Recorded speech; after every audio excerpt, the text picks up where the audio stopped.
যারা দুজন বসেছিল তাদের। তারপরে ওখান থেকে যখন আমরা শিশু বাড়িতে আসলাম ওই 114 আর 115 নম্বর বুথে, সেখানে গিয়ে দেখি সকালবেলা তখন ওইখানে অলরেডি আমাদের ছিল। যখন আমি পরে গেলাম তখন দেখি মিডিয়ারাও ছিল, একটাও পোলিং এজেন্ট ছিল না। কী হয়েছে কী বৃত্তান্ত, ওরা বলছে যে না ওরা গিয়েছে এমনি। আমি প্রিসাইডিং অফিসারকে জিজ্ঞেস করলাম কী হয়েছে, বলে 12:30টার সময় উনি একটু ওয়াশরুমে গেছিলেন, আসছেন এই 5 মিনিট আগে উনি বেরিয়েছেন। তখন বাজে 2টা 5 মিনিট। আমি যখন ওদের রেজিস্টার চেক করলাম 12:30টার সময় আউট, মানে ওকে ঢুকতে দিয়ে সঙ্গে সঙ্গে বের করে দেওয়া হয়েছিল। এবং 114 নম্বর পার্টের যে পোলিং এজেন্ট ছিলেন ওনাকে এখনও খুঁজে পাওয়া যাচ্ছে না, ফোনও ধরছে না। ওনাকে হয়তো কোনো জায়গায় কিডন্যাপ করে রাখা আমার একটা ধারণা। আমরা তো করবো, আমরা 40-50 জনের নামে করবো, কারণ শিশু রাঙালি বেজনা যেখানে হয়েছে জিজিপিতে, মুজনাইতে আলাদা লোক ছিল, এখানেও তো 2-3 জায়গায় আমার উপর অ্যাটাক হয়েছে।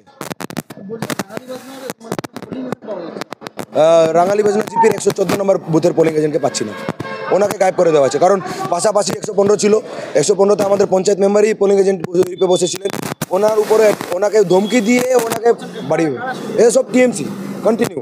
আমাকে যে মুজনাই আমার উপর যে অ্যাটাক করেছে এবং আমার গাড়ির উপর যে করেছে, আমার গাড়ি যারা ভাঙচুর করেছে সব টিএমসি। এবং যারা মুজনাইতে করেছিল আপনাকে বলে দিতে চাই, ওখানকার টিএমসির লিডাররা যারা আছেন তারা হচ্ছেন ওখানকার পিএফের টাকা খেয়ে কিছুদিন আগে তারা জেলে গেছিলেন, তাদের সেই গুন্ডারা কিন্তু আমার উপর অ্যাটাক করেছে। সাহু আছেন, সাহু।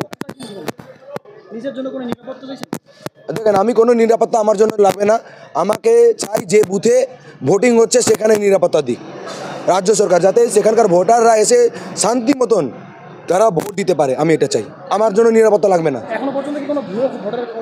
হ্যাঁ আমি ভুয়ো ভোটারের খবর পেয়েছি, 84 নম্বর পার্টে ভুয়ো ভোটার কিছু হচ্ছে, আমরা সেখানে কথা বলেছি। এখন ওরা তারা দেখি এখন এরপরে যাবো, এখন কী হয় দেখুন। এখনও আশাবাদী আছি 100% জিতবো, কারণ মানুষ টিএমসিকে কোনো সময় অ্যাকসেপ্ট করে নেয় মাদারহাটের মানুষ। কারণ এদের যে দাদাগিরি, যে গুন্ডাগার্দি, এটা আজকে থেকে না, যখন থেকে পশ্চিমবঙ্গে এসেছে টিএমসি কিন্তু এই মাদারহাট বিধানসভায় একচেটিয়া দাদাগিরি করে গেছে। আপনারা যদি বীরপাড়ায় বলতে চাই, সেই ওই লঙ্কাপাড়া সাইড তো, এবং এখানে করতো।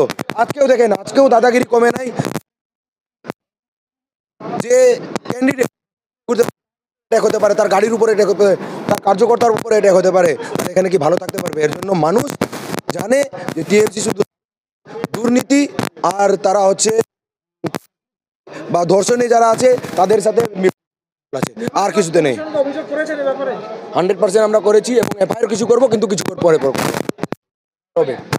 যারা করেছে তাদের নামে হবে, এমনকি আমি তো পুলিশ প্রশাসনের উপরও করবো।